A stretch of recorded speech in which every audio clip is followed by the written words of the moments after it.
Hello, good morning students. आज हम करने वाले हैं कैश बुक। कैश बुक हमें पता है क्यों बनाते हैं। Prepared to record all cash and bank transactions. हमें इस चीज़ का पता है कि हमारी कंपनी में डे टू डे बहुत सारी ट्रांजेक्शन होती रहती है। पता नहीं कितनी बार हम परचेज करते हैं, कितनी बार हम दिन में सेल करते हैं, कितने सारे खर्चे हम करते रहते हैं, कितनी हमें इनकम होती रहती है। तो कैश कैश तो बार बार आता और जाता रहता है डेली बेसिस पे। अगर हम हर चीज़ को जर्नल जो है उसमें रिकॉर्ड करने लग जाएंगे तो वो बहुत भारी काम हो जाएगा। इसीलिए उस काम को थोड़ा सा सस्ता, थोड़ा सा हल्का करने के लिए हम क्या करते हैं, अलग से एक सेपरेट बुक बना ली जिसका क्या नाम है, कैश बुक। इस बुक में हम कैश और बैंक से रिलेटेड जितनी भी ट्रांजेक्शन हैं उसको रिकॉर्ड करेंगे। तो कितने टाइप की कैश बुक होती है हमारी। एक तो होती है सिंपल कैश बुक जिसको बोलते हैं सिंगल कॉलम कैश बुक। एक होता है टू कॉलम या double column cash book. Simple या सिंगल कॉलम में क्या होगा, सिर्फ और सिर्फ कैश ट्रांजेक्शन ओनली, यानी कि एक ही कॉलम होगा। टू कॉलम में क्या होगा, कैश और बैंक दोनों के कॉलम अलग अलग से बनेंगे। कैश के कॉलम में कैश की ट्रांजेक्शन्स रिकॉर्ड होंगी और बैंक के कॉलम में बैंक के ट्रांजेक्शन्स रिकॉर्ड होंगी। ओके, तो ये फॉर्मेट है हमारा सिंपल या सिंगल कॉलम कैश बुक का। क्या फॉर्मेट है, date, particular, voucher number, ledger folio, यहां पर अमाउंट। अमाउंट किसका, कैश का। फिर से वही date, particular, voucher number, ledger folio और अमाउंट। ठीक है, दोनों हमारा सेम है। ये हमारी डेबिट साइड और ये हमारी credit side. Okay, debit side में जो बैलेंस बीडी के नाम से लिखेंगे वो क्या लिखते हैं, कैश का ओपनिंग बैलेंस। यानी कि जो भी हमारा ओपनिंग बैलेंस होगा मंथ के फर्स्ट डे, जो भी हमारा बैलेंस होगा उस बैलेंस को हम किस नाम से लिखने वाले हैं बेटा, बैलेंस बीडी के नाम से लिखने वाले हैं। बीडी मतलब होता है ब्रॉड डाउन। बीडी का मतलब होता है ब्रॉड डाउन, यानी कि पिछले महीने का क्लोजिंग बैलेंस और वही हमने ब्रॉड करके यानी कि लेके हम आ गए और इस महीने का ओपनिंग बैलेंस बन गया। ओके, जितनी भी हमें कुछ भी पैसा मिला, कहीं से भी किसी चीज से भी पैसा मिला तो हम कहां लिखते रहेंगे, डेबिट साइड में। ये हमारी ऑटोमेटिकली क्या है, रिसीट साइड है। ठीक है बेटा, और ये हमारी क्या है, पेमेंट साइड है। हम कोई भी पेमेंट करेंगे, salary paid, rent paid, commission paid, purchase किया, फर्नीचर परचेज किया, कुछ भी परचेज किया, कैसे भी कैश गया, तो हम कहां लिखने वाले हैं, क्रेडिट साइड में। फिर दोनों का टोटल करेंगे, जो टोटल बड़ा है दोनों साइड वही लिखेंगे, जितने की कमी पड़ रही है वो डाल देंगे किस नाम से, बैलेंस सीडी के नाम से। ओके, और यही बैलेंस सीडी इस महीने के एंड का अगले महीने के बिगिनिंग का बन जाएगा। मान लो मई का महीना चल रहा है तो 1 मई यहां से शुरू हुआ, 31 मई का ये बैलेंस आया और यही बैलेंस जो है अगले महीने का ओपनिंग बनेगा। यानी कि 31 मई के बाद, मई के बाद क्या आता है बेटा, जून। तो यानी कि 1 जून का ओपनिंग बैलेंस बनेगा। क्या बनेगा बेटा, 1 जून का ओपनिंग बैलेंस, यानी कि इस महीने का क्लोजिंग तो अगले महीने का ओपनिंग होगा ये। Okay, double column cash book की बात करें तो बेटा फॉर्मेट तो ऑलमोस्ट यही है, date, particular, voucher number, ledger folio. इस बार दो कॉलम बनेंगे, कैश का अलग बनेगा, बैंक का अलग बनेगा। फिर वही date, particular, voucher number, cash का अलग बनेगा, लेजर फोलियो कैश का अलग बनेगा और बैंक का अलग बनेगा। इस बार क्या होगा, बैलेंस बीडी, जो ओपनिंग बैलेंस होगा कैश का वो यहां लिखेंगे। बैंक का ओपनिंग बैलेंस अगर पॉजिटिव है तो यहां पर, अगर नेगेटिव होता है तो उधर लिखते हैं, क्योंकि बैंक का बेटा पॉजिटिव और नेगेटिव दोनों बैलेंस हो सकते हैं, बैंक ओवरड्राफ्ट भी हो सकता है। ओके, फिर सारी की सारी रिसीट्स ऊपर वाले की तरह वही सेम टू सेम, कुछ भी मिला तो हम डेबिट में लिखेंगे। कैश में मिला तो कैश अकाउंट में आ जाएगा, अगर चेक से मिला है तो बैंक में आ जाएगा। ऐसे ही हमने कुछ भी पे किया, कैश से पे किया तो कैश में लिखेंगे, चेक से पे किया तो बैंक से बह जाएगा इसलिए बैंक में लिखेंगे। फिर लास्ट में वही कैश को टोटल करके देखेंगे कैश के साथ। कैश का दोनों साइड का टोटल करोगे, जो बड़ा टोटल है दोनों साइड वही लिखोगे। फिर अगर यहां पर कमी पड़ेगी, इस पे तो हमेशा यही कमी पड़ेगी, यहां पर कमी पड़ेगी तो किस नाम से, बैलेंस सीडी, और यही अगले महीने का क्या बन जाएगा, बैलेंस बीडी बन जाएगा, बिगनिंग का। फिर ऐसे ही बैंक को और बैंक को टैली करेंगे, यानी कि बैंक का टोटल करेंगे, बैंक के टोटल के साथ मैच करेंगे, जो टोटल बड़ा होगा चाहे यहां का चाहे यहां का, दोनों साइड वही लिखेंगे। फिर जो कमी पड़ रही है इधर पड़ेगी तो बैलेंस सीडी के नाम से, बैंक की कमी इधर भी पड़ सकती है तो वो भी बैलेंस सीडी के नाम से। ओके, तो ये हमारा डबल कॉलम है जिसमें दो कॉलम होंगे, कैश का अलग, बैंक का अलग। सिंगल कॉलम में सिर्फ एक ही कॉलम होगा। मान लो कैश के ट्रांजेक्शन कर रहे हैं, कैश तो कंपलसरी होना ही है बिजनेस में, तो कैश का कॉलम बन जाएगा हमारा। ओके, तो अब इससे रिलेटेड मैं तुम्हें कुछ बहुत अच्छे अच्छे क्वेश्चन शुरू करा रहा हूँ double entry book cash book से, यानी कि डबल कॉलम कैश बुक से। ठीक है, आप उनको बहुत ध्यान से समझिए, कॉन्सेप्ट दोनों में सेम है, वही जो कुछ भी आता रहेगा हम डेबिट में लिखते रहेंगे, जाता रहेगा तो क्रेडिट में लिखते रहेंगे, सिर्फ कैश को फोकस करना है ना। तो बहुत ध्यान से आप देखिए। आप शुरू करने से पहले बेटा मैं आपको कुछ इंपॉर्टेंट ट्रांजेक्शन्स बताना चाह रहा हूं कि आप उसको बहुत ध्यान से समझिए, क्योंकि यही चीज ऐसी हैं जो आपको प्रॉब्लम क्रिएट करेंगी। ओके, तो इन एंट्री को आप ध्यान से समझ लेंगे तो जब आप कैश बुक बनाएंगे तो ये एंट्रीज जब इन्वॉल्व होंगी तो आप इजीली इनको टैकल कर पाओगे। ओके, सबसे पहले है बेटा चेक रिसीव। मान लो कोई भी चेक हमें क्या मिला है, रिसीव हुआ है, और उसी दिन हमने कहां जमा करा दिया बेटा, वो बैंक में जमा करा दिया, है ना। चेक मिला and deposited into bank on the same day. हमें किसी ने चेक दिया, मान लो हमने कोई सामान बेचा, किसी ने हमें चेक दिया, चेक दिया तो हमारे पास चेक आया और हमने सीधा जमा करा दिया कहां पर, बैंक में। तो पैसे कहां पर आएंगे बेटा, बैंक में। तो इसीलिए एंट्री क्या होगी, अगर जनरल एंट्री हम बनाए तो बैंक में पैसे आए तो बैंक अकाउंट डेबिट, जिसने हमें चेक दिया ABC राम श्याम मोहन जो भी होगा वो क्रेडिट। ठीक है, बैंक में पैसे आए और मैंने क्या बताया, कैश बुक में कभी भी पैसे आएंगे तो डेबिट में लिखते रहेंगे, जाएंगे तो क्रेडिट में लिखते रहेंगे। पैसे कहां पर आए, बैंक में। अगर मैं डबल कॉलम कैश बुक की बात करूं तो आने वाली साइड क्या है बेटा, डेबिट है, तो डेबिट में आ जाएंगे, यानी कि कैश बुक में डेबिट साइड में आ जाएगा, बैंक में लिखेंगे बैंक कॉलम, क्योंकि बैंक में पैसे आए तो बैंक में लिखेंगे। ठीक है, और यही चेक अगर बाद में पता चला यार उसने तो फ्रॉड दिया था, हमने ये सोच के एंट्री कर ली कि बैंक में आ गए पैसे, लेकिन बाद में पता चला वो चेक तो क्या हो गया, बाउंस हो गया, यानी कि उससे पैसे मिले ही नहीं। तो ऐसे केस में बेटा क्या होता है, यही एंट्री हम क्या करते हैं, रिवर्स कर देते हैं, उल्टा उल्टा, यानी कि ये ऊपर चला जाएगा और ये नीचे आ जाएगा। क्यों, क्योंकि जो हमने ये सोच के एंट्री की थी कि पैसे आ गए, ये पैसे हमारे पास अभी तक नहीं आए हैं, नहीं आए हैं बेटा, तो इसी एंट्री को हम क्या कर देंगे, उल्टा कर देंगे। तो उल्टा कर दिया हमने ये एंट्री, तो ABC डेबिट टू बैंक, यहां पर क्या हो गया, क्रेडिट में चला गया हमारा। तो कैश बुक में क्रेडिट साइड में बैंक कॉलम में एंट्री कर देंगे। पहले डेबिट में की थी ये सोच के कि पैसे आ गए, पर ये तो पैसे आए नहीं, तो इसको कैंसिल करने के लिए अब क्रेडिट में भी एंट्री कर देंगे। ये कब करेंगे, जब चेक क्या हो जाएगा, डिसओनर। तो बेटा ध्यान रखना, चेक डिसओनर होगा तो क्या होता है, जब चेक मिलता है जमा कराते हैं तो वो जो एंट्री हम करते हैं उसकी उल्टी एंट्री डिसओनर के टाइम पे हो जाती है। नेक्स्ट, कई बार आपके सामने ये वर्ड आएगा बैंक चार्जेस। बैंक चार्जेस क्या होता है, बैंक कोई भी चार्ज काटता है तो बेटा कभी भी आपसे घर मांगने नहीं आता है, आपसे क्या करता है, आपके अकाउंट से पैसे निकाल लेता है। तो ऐसे केस में आपके अकाउंट से पैसे जाएंगे, जाने वाली साइड कौन सी है बेटा, क्रेडिट। तो एंट्री क्या हो जाएगी, bank charges account debit to, bank को क्रेडिट कर देंगे, यानी कैश बुक में क्रेडिट साइड में लिखेंगे बैंक में। ठीक है बेटा, एक वर्ड होता है हमारा fourth entry, discounting of bill with bank. Discounting of bill with bank, हमने बिल डिस्काउंटेड कराया। बिल डिस्काउंटेड कराने का मतलब क्या होता है बेटा, ध्यान से समझ लो। मान लो ए ने सामान बेचा किसको, बी को, ठीक है, सोल्ड गुड्स। बी के पास अभी पैसे नहीं है, बी ने कहा भैया 3 महीने के बाद दे दूंगा मैं। ठीक है, तो ए ने क्या कहा, मुझे तुम्हारे ऊपर विश्वास नहीं है भैया, 3 महीने के बाद तुम मुकर गए तो क्या करता है, ए ने एक बिल बना दिया किसके तरफ, बी की तरफ। बी ने उसको एक्सेप्ट किया कि भैया, और उस पर साइन कर दिए कि भैया देखो ठीक है मैं इसको एक्सेप्ट कर रहा हूं, ये सबूत हो गया तुम्हारे पास कि मैं 3 महीने बाद पैसे दूंगा, और वो बिल दे देता है किसको, ए को दे देता है। यानी कि उसने साइन करके ये बिल किसको दे दिया, ए को। तो ए के पास अब एक सबूत है कि 3 महीने बाद मुझे इससे पैसे लेने हैं। अब ए को इससे पैसे लेने के लिए 3 महीने का वेट करना पड़ेगा, लेकिन अगर ए को बाई चांस अभी पैसे की जरूरत है तो अब वो पैसे कहां से लाए।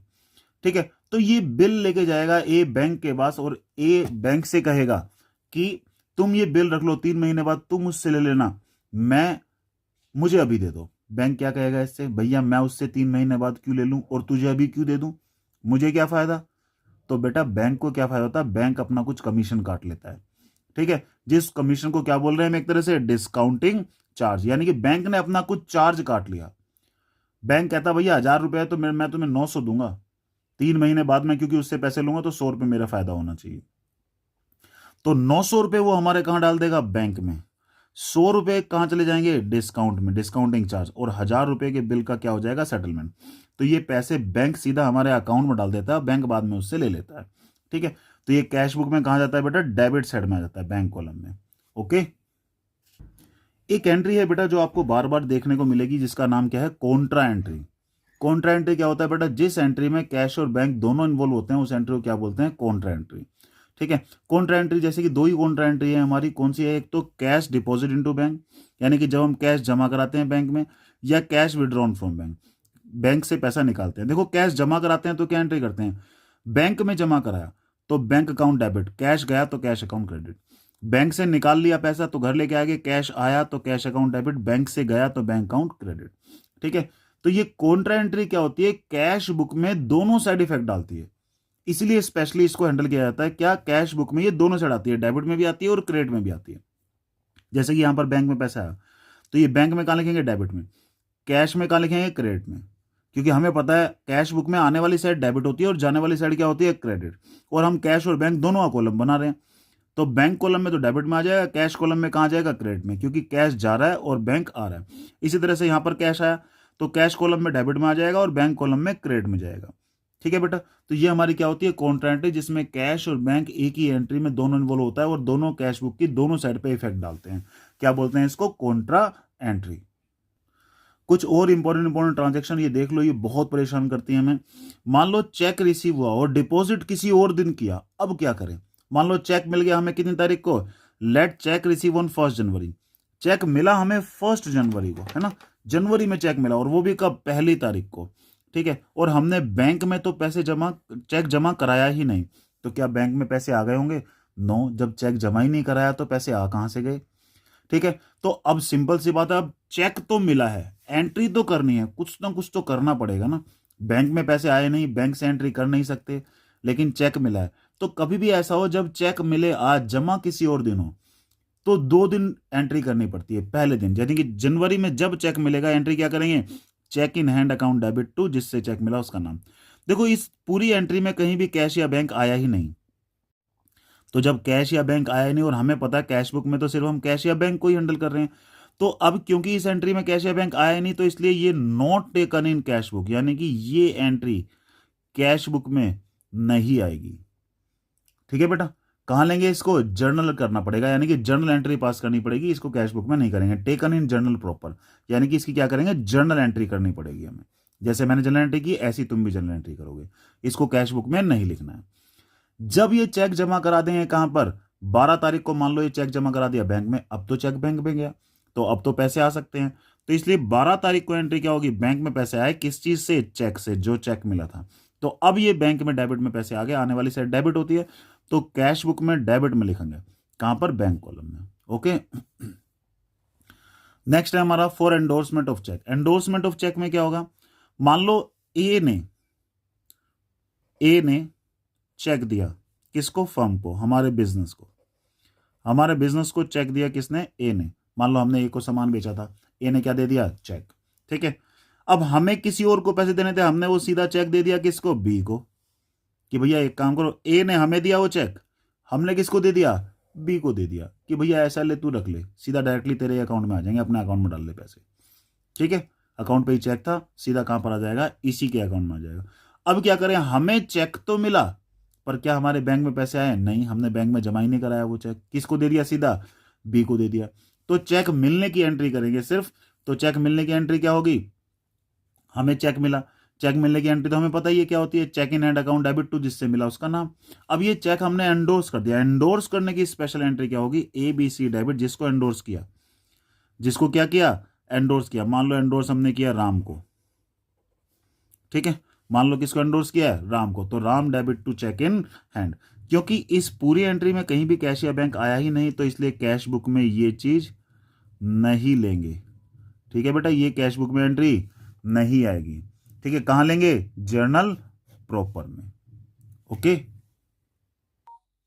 तो बेटा शुरू करते हैं। एक क्वेश्चन तुम्हारे सामने जो है, सबसे पहले कैश का और बैंक का बैलेंस दे रखा है 1 जून को।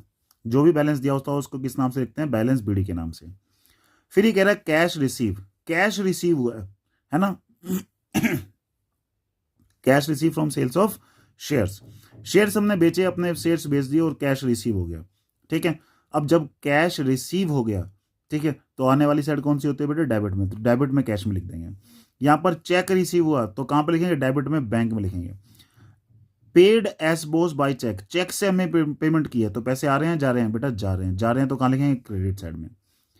Paid wages in cash, cash में हमने वेजेस पे किया, पैसे पे किए हैं तो पैसे जा रहे हैं तो कहाँ लिखेंगे क्रेडिट साइड में, कहाँ पर कैश में, क्योंकि कैश से जा रहे हैं।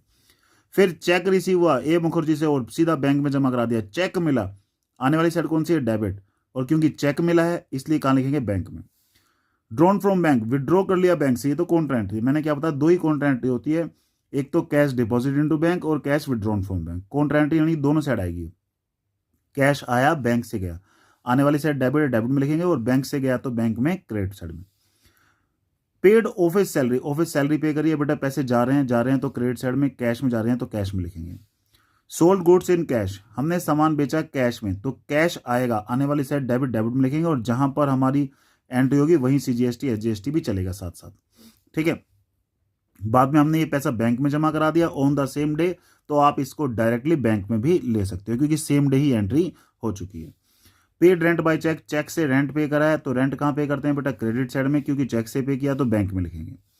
पेड इनटू बैंक का मतलब डिपॉजिट इनटू बैंक, बैंक में जमा कराया कॉन्ट्रा एंट्री है, एक तो ये कॉन्ट्रा एंट्री है एक ये कॉन्ट्रा एंट्री है जो दोनों साइड इफेक्ट डालेगी, ठीक है बेटा। तो ये क्वेश्चन मैं आपको करा रहा हूं, बहुत ध्यान से इसको समझना। ओके, शुरू करते हैं क्वेश्चन को। सबसे पहले 1 जून यानी कि 2018 चल रहा है बुक के हिसाब से, आपकी बुक में जो भी साल चल रहा हो वही लिखेंगे आप 2018। ओके, 2018 के बाद हमारा क्या है 1 जून को, जून का महीना चल रहा है, 1 जून को जो ओपनिंग बैलेंस दे रखे हैं बेटा किस नाम से लिखते हैं, बैलेंस बीडी। बीडी कितना है हमारा, बैलेंस बीडी 5,000 रुपये दे रखा है कैश का और बैंक का दे रखा है 17,500 रुपये। उसके बाद दे रखा है हमारा कैश रिसीव हुआ, सेल्स ऑफ शेयर्स, शेयर्स हमारी एक इन्वेस्टमेंट होती है ना, जिसको हमने क्या कर दिया सेल कर दिया। तो 5 तारीख को हमने अपनी इन्वेस्टमेंट एक तरह से बेच दी, ठीक है, इन्वेस्टमेंट हमने सेल कर दी, शेयर्स जो खरीदे हुए थे वो एक इन्वेस्टमेंट थी वो हमने अब बेच दिया तो इन्वेस्टमेंट गई। और पैसे क्योंकि कैश में मिले हैं तो बेटा कहाँ लिखेंगे कैश में लिखेंगे, अगर बैंक से मिलते तो बैंक में आता। फिर ये कह रहा है चेक रिसीव हुआ और जमा करा दिया उसी दिन बैंक में, चेक रिसीव कब हुआ 6 तारीख को तो 6 तारीख लिखी। और सेल्स के हमने, ठीक है, और ये सेल्स के लिए ही एडवांस मिला है तो आप चाहे तो इसकी 2 एंट्री कर सकते हैं, पहले एडवांस मिलने की फिर कैश जमा कराने की, या फिर सीधा सेल्स एडवांस लिख दो, सेल्स एडवांस अकाउंट कितना है हमारा बेटा 2 एंट्री भी कर सकते थे इसकी, मैं बता दूं आपको, पहले इसको कैश में लेके और फिर बाद में ये जमा करने की एंट्री, आप डायरेक्ट भी कर सकते हो, ये हो जाएगी। तो हमारा ये चेक मिला है हमने सेम डे जमा भी कर दिया तो सीधे पैसे कहाँ पर आ गए बेटा बैंक में आ गए क्योंकि चेक से मिला है।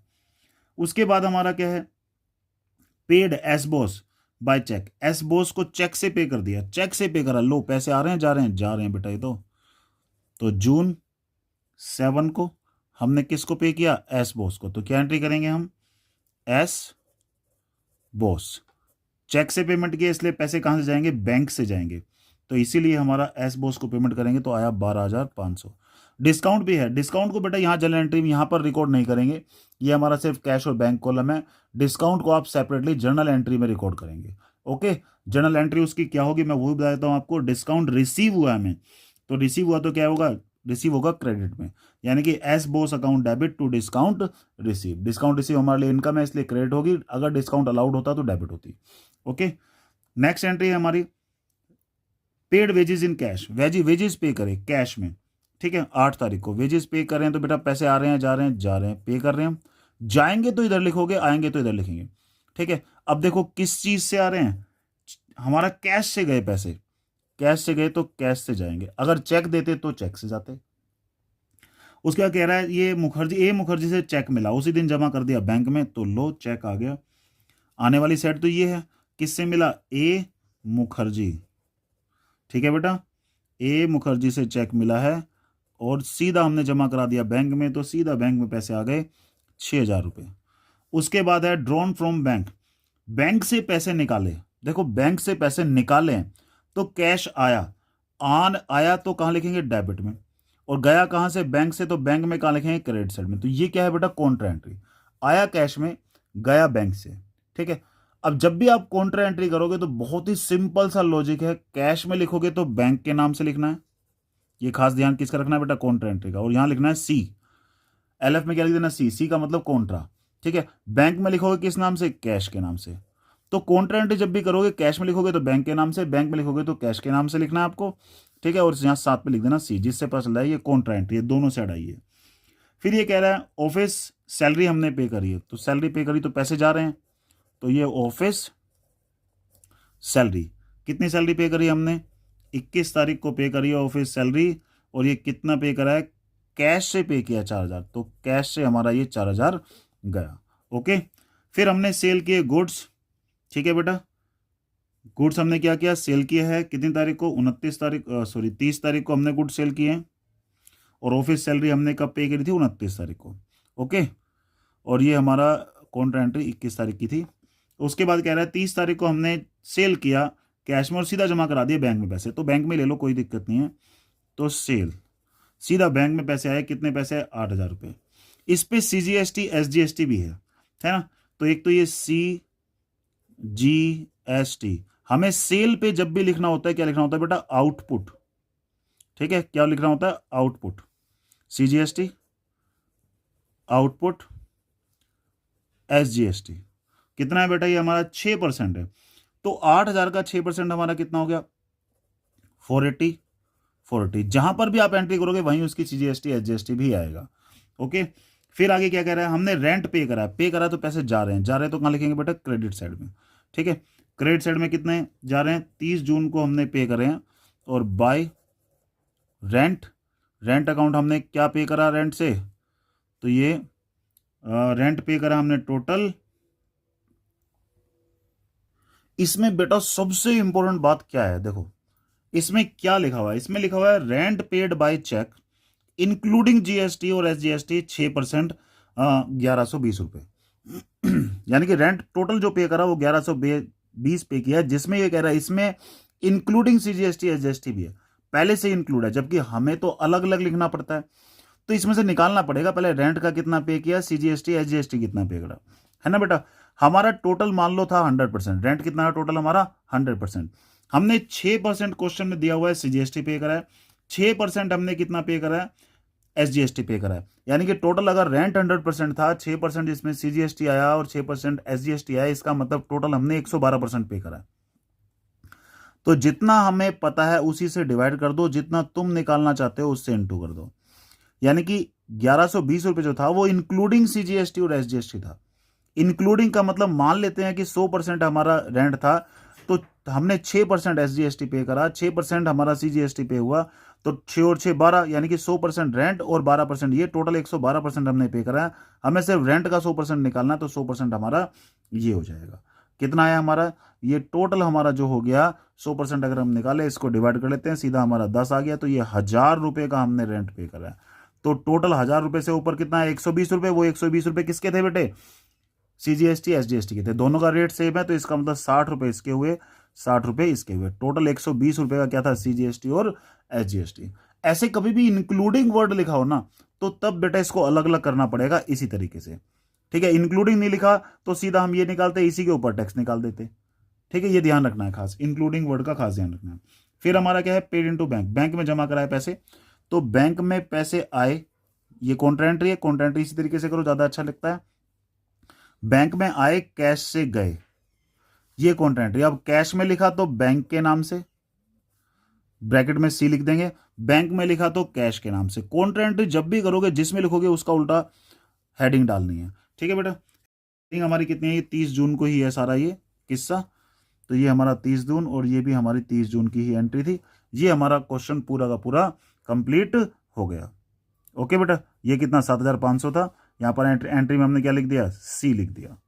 ओके, अब हम क्या करेंगे, टोटल करेंगे, कैश का टोटल करेंगे कैश के साथ। तो पहले कैश का इधर का टोटल करेंगे, कैश का इधर का टोटल करेंगे, जो टोटल बड़ा होगा बेटा वो दोनों साइड लिखेंगे हम। जैसे यहां का टोटल अगर मैं देख पा रहा हूं तो यहां का टोटल कितना हमारा, ये 5000 5000 5000, यानी कि 15000 टोटल है। जबकि यहां का टोटल भी देख लेते हैं, यहां का टोटल कितना है बेटा, 7500, और 4 कितना हुआ, 11500, और 3 14500, यानी कि टोटल बड़ा 15000 है। तो 15000 हमने दोनों साइड लिख दिया, ठीक है बेटा। अब जितने की कमी पड़ रही है वो किस नाम से लिखेंगे, बैलेंस CD के नाम से, बैलेंस CD। 500 रुपये की कमी पड़ रही थी, वो 500 रुपये लिख दिया, ठीक है बेटा। ऐसे ही अब बैंक का टोटल करेंगे, बैंक बैंक का टोटल भी दोनों साइड क्या लिखेंगे, जो बड़ा टोटल होगा दोनों साइड वही लिखेंगे। जितने की कमी पड़ेगी वो हम डाल देंगे किस नाम से, बैलेंस शीट के नाम से। बेटा ये टोटल आपके लिए छोड़ रहा हूं मैं, यहां पर जितने की कमी पड़ रही है वो कितने की कमी पड़ रही है, 71340 की कमी पड़ रही है। ठीक है, दोनों साइड का टोटल करोगे, दोनों साइड का जो टोटल आएगा बड़ा उसको दोनों साइड लिखोगे, जितने की कमी पड़ रही है किस नाम से, बैलेंस सीडी के नाम से। और यही बैलेंस सीडी आप इधर आके कहां लिखोगे, बैलेंस बीडी के नाम से। जून के बाद क्या आता है बेटा, जुलाई, तो 1 जुलाई को, अगले महीने की 1 तारीख को 500 रुपये ये बैलेंस है और 71,340 ये बैलेंस है। तो ये हमारा क्वेश्चन क्या हो गया, कंप्लीट हो गया। ओके, शुरू करते हैं बेटा एक और क्वेश्चन। यहां पर क्वेश्चन नंबर 7 है हमारा, वही डबल एंट्री, हमारा डबल कॉलम कैश बुक है। कैश का बैलेंस दे रखा है 800 रुपये 1 जून को, और बैंक ओवरड्राफ्ट, ओवरड्राफ्ट का पता है क्या होता है बेटा, नेगेटिव बैलेंस। नेगेटिव बैलेंस हमेशा कहां लिखते हैं, क्रेडिट साइड में। बैलेंस अगर पॉजिटिव होगा तो डेबिट में लिखेंगे, नेगेटिव होगा तो क्रेडिट में। कैसे पता लगेगा नेगेटिव है, ओवरड्राफ्ट जब लिखा होगा। ओके, फिर ये 7 तारीख को कह रहा है चेक मिला भारती से, और चेक जो मिला जमा कराया 9 तारीख को। बेटा मैंने आपको रूल्स में इसी वीडियो में बताया सबसे शुरुआत में कि चेक मिले किसी और दिन, जमा किसी और दिन होगा तो क्या होगा, वो भी हम क्वेश्चन में करके देखेंगे। फिर ये कह रहा है चेक मिला पन्नालाल से, और पन्नालाल का चेक हमने एंडोर्स कर दिया 28 तारीख को। तो एंडोर्समेंट की एंट्री मैंने आपको इसी वीडियो में बताई है, और डिसऑनर ऑफ चेक की वीडियो भी मैंने इसी वीडियो में आपको बताई है। यही सारी चीजें हम इस क्वेश्चन में डिस्कस करते हैं। सबसे पहले ओपनिंग बैलेंस दे रखा है, फिर चेक मिला भारती से, भारती का चेक 9 तारीख को जमा कर दिया, फिर चेक मिला पन्नालाल से, 20 तारीख को भारती का जो चेक था वो डिसऑनर हो गया। पन्नालाल का जो चेक मिला था वो हमने किसी और को दे दिया जिसका नाम है कमल, और इनकम टैक्स पे किया हमने चेक से 150 रुपये। इनकम टैक्स बेटा हमारी पर्सनल इनकम के ऊपर टैक्स होता है, इसको ड्राइंग के नाम से लिखते हैं। ओके, तो अब शुरू करते हैं इसकी भी कहानी। जरा हम शुरू करते हैं इस क्वेश्चन को। हम सबसे पहले हमारा क्या दे रखा था बेटा, cash in hand, opening cash दे रखा है। कितनी तारीख को ओपनिंग कैश हमारा दे रखा है, ये 2018 जून 1। कैश का बैलेंस हमारा पॉजिटिव है इसलिए बैलेंस बीडी के नाम से लिखेंगे। कितना है, 800 रुपये। बैंक का ओवरड्राफ्ट दे रखा है बेटा, ओवरड्राफ्ट हमेशा क्रेडिट साइड में लिखते हैं। बैलेंस बीडी के नाम से हमारा बैंक ओवरड्राफ्ट आ गया, कितना आ गया, 5700। उसके बाद ये कह रहा है receive a cheque from Bharti, Bharti से चेक मिला, चेक मिला जमा नहीं कराया, जमा नहीं कराया तो बेटा बैंक में पैसे नहीं आएंगे। कभी भी आपको चेक मिले और सेम डे जमा ना हो तो हम उसकी जर्नल एंट्री करते हैं। तो जर्नल एंट्री कर देते हैं। जर्नल एंट्री कब चेक मिला हमें, चेक मिला हमें 7 तारीख को, तो 7 जून को जर्नल एंट्री करेंगे चेक मिलने की। तो cheque in hand account debit, ठीक है। और जहां पर कैश या बैंक वहीं पर डिस्काउंट, चेक है तो डिस्काउंट भी है, डिस्काउंट अलाउड अकाउंट डेबिट। जब डेबिट में हो तो डिस्काउंट अलाउड लिखना है बेटा, क्रेडिट में हो तो डिस्काउंट रिसीव। किससे चेक मिला, भारती, भारती से कितने का चेक मिला है हमें, 3250 का, और हमारा डिस्काउंट कितने का है, 150 रुपये का, और टोटल जो सेटलमेंट हुआ वो हुआ है 3400 का। तो आप लिख दोगे बीइंग, जनरल एंट्री के रूल में आपको बता चुका हूं, जो भी जनरल एंट्री करोगे उसके नीचे नरेशन लिखनी पड़ेगी, being cheque received from Bharti. ठीक है, जर्नल का फॉर्मेट सबको पता ही है, सबसे पहले डेट, फिर पर्टिकुलर, ठीक है, पर्टिकुलर के बाद लेजर फोलियो, डेबिट, क्रेडिट। ये जर्नल का हमारा क्या होता है, फॉर्मेट। जर्नल एंट्री के चैप्टर में हम पढ़ चुके हैं अच्छे से। इसकी हमने जर्नल एंट्री कर दी 7 तारीख की। 9 तारीख को ये चेक हमने जमा करा दिया बैंक में, तो अब बैंक में जमा कराने की एंट्री आएगी कब, 9 तारीख को। ये चेक हमारा बैंक में गया तो to cheque in hand account. कितने का चेक था बेटा हमारा, चेक बैंक में गया तो बैंक में आएगा 3250 रुपये का चेक था। ओके बेटा, आगे बढ़ते जरा इसके क्वेश्चन में। अब ये कह रहा है हमें चेक डिपॉजिट हो गया, 15 तारीख को पन्नालाल से चेक मिला, ठीक है। और जब आगे पढ़ के देखा तो पता चला ये चेक हमने कमल को दे दिया, इसका मतलब ये चेक बैंक में गया ही नहीं, यानी कि चेक मिला लेकिन बैंक में जमा नहीं हुआ। तो क्या होगी, जर्नल एंट्री। चेक मिले और बैंक में जमा ना हो तो जर्नल एंट्री करनी है, ध्यान रखना। चेक मिल जाए और बैंक में जमा हो तो ही सिर्फ इसमें आएगा। तो 15 तारीख को हमें चेक मिला तो क्या एंट्री होगी, वही हमारी cheque in hand account debit. किससे चेक मिला है, पन्नालाल से। कोई डिस्काउंट तो नहीं है, नहीं कोई डिस्काउंट नहीं है, टू पन्नालाल अकाउंट। कितने का चेक था बेटा, 1200 रुपये का, तो ये आ गया 1200 रुपये। यही लिख दोगे आप, being cheque received from Panna Lal.